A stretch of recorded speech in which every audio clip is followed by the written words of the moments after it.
Dear Kuya Pam, magandang araw sa iyo at sa lahat ng iyong taga-subaybay.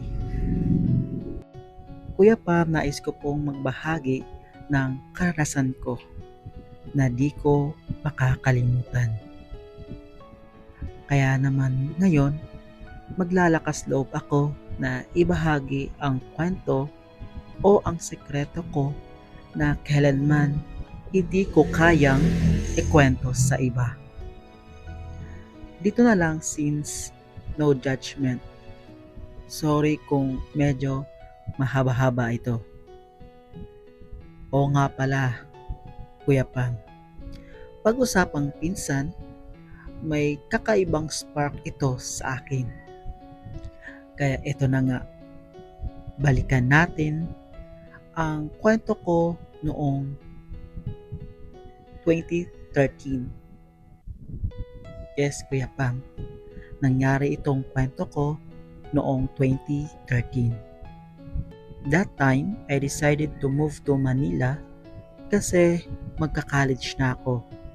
So gusto akong pag-aralin ng tita ko na medyo pinalad sa buhay. In short, mayaman. Nag-offer siya sa akin ng help since isa ko sa mga favorite niyang pamangkin. So she wants me na tumira sa bahay nila habang nag-aaral. Di naman malayo ang bahay ko, sa Paranaque lang, pero gusto niya ako doon tumira. That time, uh, Kuya Pam, ay pupunta na ako ng Manila dahil medyo bogli din talaga ako or malikot yung emanasyon ko. Dalawa ang nasa isip ko noon. Bukod sa mabigyan ako ng magandang edukasyon, ay syempre para makasama ko ang mga pogi kong pinsan.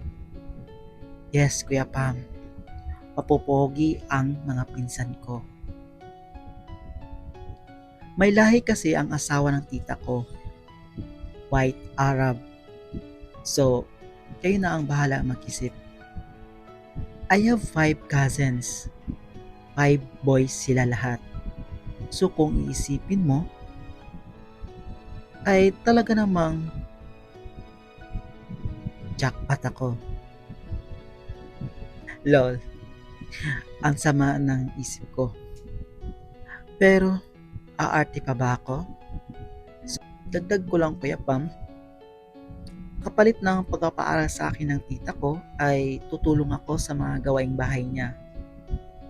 Dahil lahat ng anak niya nga ay puro lalaki at wala siyang maasahan na maglilinis ng bahay nila.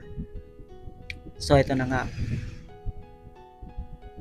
Para lang ma-idea kayo, during that time, isang 29, 26, 23, 19, and 7 years old ang mga anak ni tita na puro mga lalaki na mga gopigs. Ako that time is nasa 20 na. Si 29 ay may sarili ng room, single, nasa 5'10", medyo bad boy. Si 26, 23, and 19 ay nasa isang malaking room. Tag-iisa sila ng kama.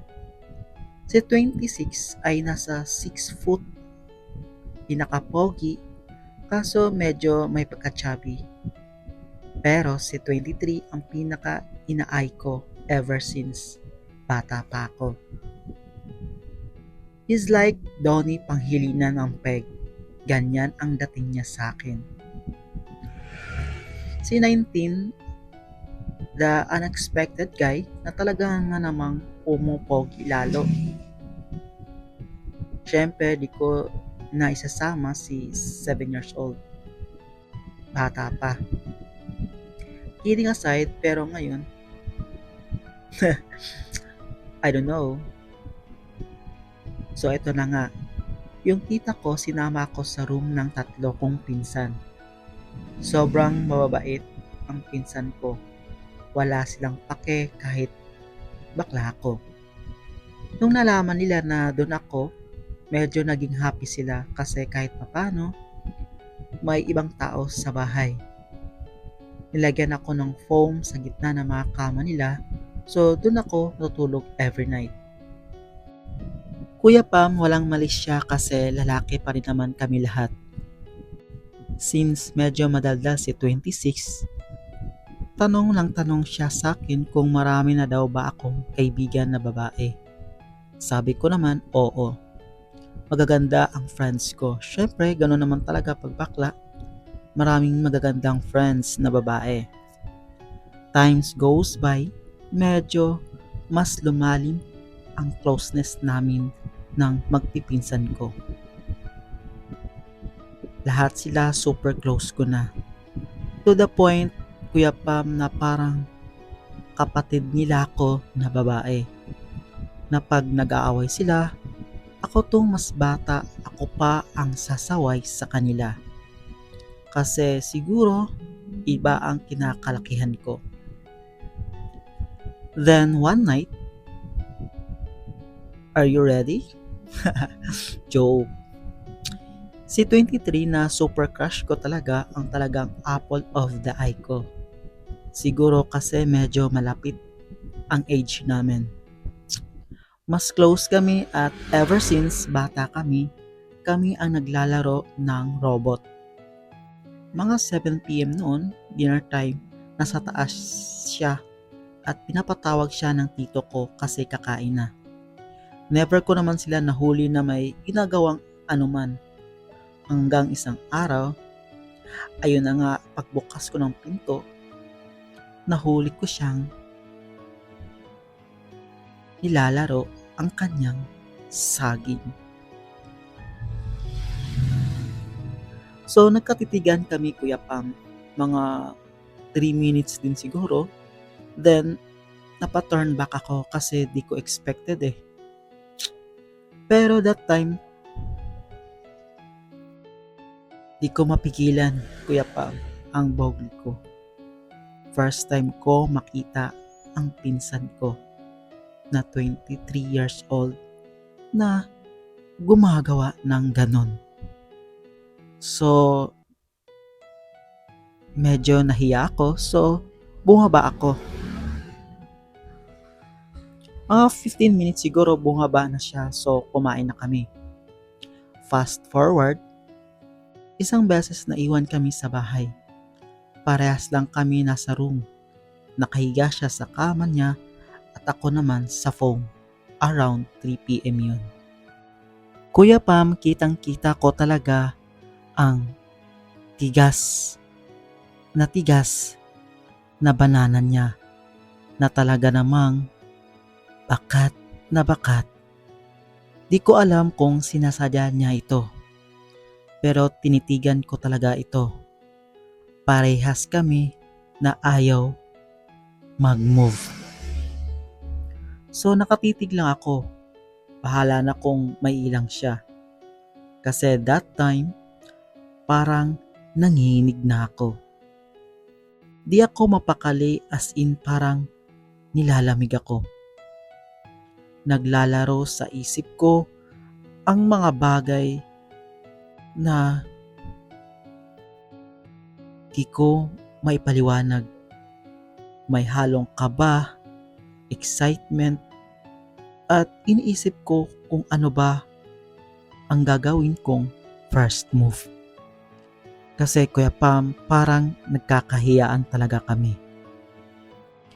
Pero feel ko na parang may gusto siyang ipahiwatig sa akin. Habang naglalaro siya sa phone niya, ay nahuli niya akong nakatitig sa nakabakat sa short niya. At bigla siyang tumingin sa akin. At bigla siyang tumayo, Kuya Pam. Grabe, lalo kong nakita ang hubog niya. Kasi naka-boxer shorts lang siya. At ang tangkad niya na may magandang katawan. Tapos Kuya Pam, mas lalo pa akong ginanahan nang makita kong may karog siya. Mas lalo akong natakam. Nagulat ako sa ginawa niya, Kuya Pam, dahil after niyang tumayo ay bigla niyang pinatay ang ilaw. Tapos bigla siyang humiga ulit. So ako naman, feeling ko yun na yung way niya para sabihin sa akin na ready na siya. So Kuya Pam, nagpakipot ako saglit. Kunyari aayusin ko damit at tumayo ako sa tabi niya. Nag-iisip ako, Kuya Pam, kung ano ba talaga ang first move na gagawin ko. Tapos tumayo naman siya bigla, Kuya Pam, at nasagi na naman ng saging niya ang likuran ko. Para akong nakokuryente, Kuya Pam, na di ko malaman ang gagawin. Tapos bigla naman siyang ngumiti na para bang may kakaiba siyang gustong ipahiwatig sa akin. So ako naman, pabebe, nagsorry ako. Pero ang totoo, gustong gusto ko naman. Nagulat ako, Kuya Pam, sa mga sumunod na ginawa niya. Bigla niya akong hinalikan ng mapusok. Ang tagal ng halikan namin, Kuya Pam. Halos habol hininga na ako. At di ko ma-imagine na ganoon pala siya kagaling at kasarap humalik. Para akong naging babae, Kuya Pam, sa mga oras na yun. That time, Kuya Pam, ay parang feeling ko babaeng babae ako at magsyota kami. Hanggang sa hiniga niya ako sa kama, Kuya Pam. Magkayakap kami, Kuya Pam, habang naghahalikan na parang French kiss. At doon ko naamoy ang malalago niyang buhok sa kilikili, dibdib hanggang pababa. Damang-dama ko na tigas na ang kanyang alaga sa baba. At yung isang kamay naman niya ay busy sa kakalamutak doon sa dalawang monay ko sa baba. Aaminin ko, Kuya Pam, hindi ko first time. Kaya may alam na rin ako. Maya-maya pa lang, Kuya Pam, ay binaba niya na yung ulo ko sa saging niya. At yun na yung hudyat na para kainin ko ang malaki niyang saging. Sarap na sarap ako, Kuya Pam, dahil mahaba ito at mataba. Di ko talaga ma-imagine kung gaano kasarap ang nakain kong saging sa mga oras na yun. At nag-enjoy talaga ako. Hanggang sa, Kuya Pam, nag-request siya na tumalikod ako. At hindi na ako nagpabebe, Kuya Pam, at ginawa ko na nga. At doon nga nangyari, Kuya Pam, na sinibak ng pinsan ko ang kahoy. Kuya Pam, habang ginagawa niya yun, ay panay siya mura. At para bang musika ito sa pandinig ko na mas lalong nagpapaigting ng pagka-bogli ko. Kuya Pam, that time, sa mga gabing iyon, ay para akong babae at first time kong maranasan iyon sa tanang buhay ko at sobrang nag-enjoy ako at hindi ko ito kakalimutan. Kuya Pam, para sa akin, ang gabing iyon ay napaka-perfect sa napakagwapo kong pinsan na di ko akalain na mangyayari iyon dahil pinsan ko nga siya. Pero yun na nga at natupad na rin ang inaasam-asam ko. Kuya Pam, simula nun ay lagi na itong nangyayari sa amin.